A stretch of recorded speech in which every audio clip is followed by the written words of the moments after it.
राम मेरे को बड़े भाई साहब का एक समरी दो।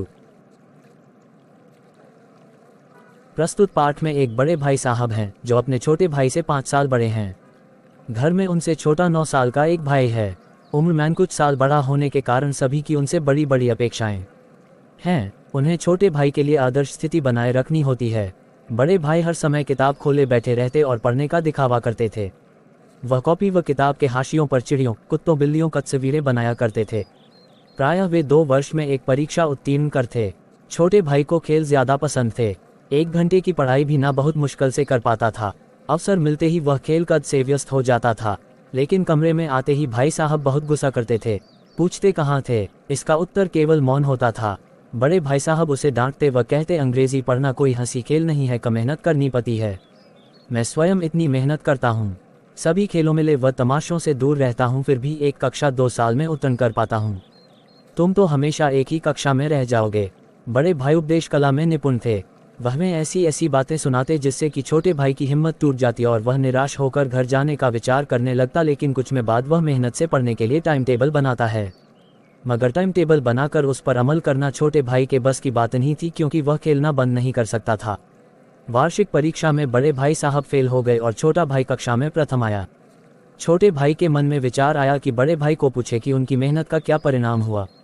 देखिए, मैं खेलता भी रहा और दर्जे में अव्वल भी आया हूँ, लेकिन उनको दुखी व उदास देखकर उनसे सहानुभूति होती थी। इस घटना के बाद छोटे भाई का आत्मसम्मान बढ़ा और उसे थोड़ा अभिमान भी हो गया। छोटा भाई अब आज़ादी से खेल कूद में सम्मिलित होता था। उसे बड़े भाई का डर नहीं रह गया था। बड़े भाई ने इस बात को समझ लिया था। एक दिन छोटा भाई गुल्ली डंडा खेल कर आया तो बड़े भाई ने कहा, तुम्हें घमंड हो गया है। सिर्फ पास होना असल चीज़ नहीं, बुद्धि का विकास भी आवश्यक है। मेरे फेल होने पर मत जाओ। मेरी कक्षा के तो सभी विषय बहुत कठिन हैं। जब पढ़ना पड़ेगा समझ में आएगा।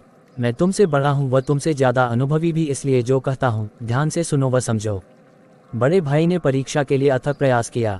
सुबह से शाम पढ़ाई की, लेकिन परीक्षा में पुनः असफल हो गए और छोटा भाई फिर से अपने दर्जे में अव्वल आया। दोनों में अब एक ही कक्षा का अंतर रह गया था। छोटे भाई के प्रति बड़े भाई का व्यवहार कुछ ठीक हुआ। छोटे भाई की स्वच्छंदता भी बढ़ी और वह उनके बदले व्यवहार का अनुचित लाभ भी उठाने लगा।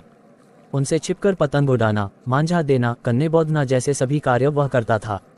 एक दिन पतंग लूटने के लिए छोटा भाई दौड़ा जा रहा था कि अचानक भाई साहब मिल गए।